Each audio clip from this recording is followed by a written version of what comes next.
आपण पाहत आहात लोकशाही महाराष्ट्र न्यूज।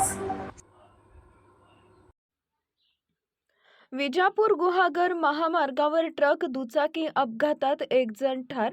विजापूर गुहागर या राष्ट्रीय महामार्गावर मुचंडी गावाजवळ ट्रक आणि मोटरसायकल यांच्यात झालेल्या भीषण अपघातात दुचाकीवरील दिलीप मारुती जाधव वय वर्ष 35 राहणार तोळबोळ वस्ती मुचंडी तालुका जत हा जागीच ठार झाला।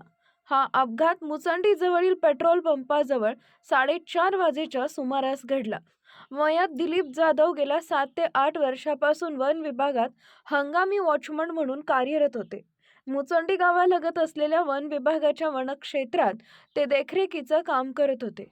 आज सायंकाळी सुमारे 4च्या सुमारास काम आटपून मोटरसायकलवरून आपल्या गावी तोळबोळ वस्ती इथं घरी जात होते। जतहून विजापूरकडे जाणाऱ्या ट्रकची त्यांच्या मोटरसायकलला समोरासमोर धडक बसली। या अपघातात दिलीप जाधव यांचा जागीच मृत्यू झाला। अपघातानंतर परिसरात हळहळ व्यक्त करण्यात येत असून मृतदेह शवविच्छेदनासाठी जत ग्रामीण रुग्णालयात आणण्यात आला आहे। रात्री उशिरा उत्तरीय तपासणीनंतर मृतदेह नातेवाईकांच्या ताब्यात देण्यात आला। जत पोलीस ठाण्यात या घटनेची नोंद झाली आहे। लोकशाही महाराष्ट्र न्यूज चॅनलला लाईक करा, शेअर करा आणि सबस्क्राईब करा।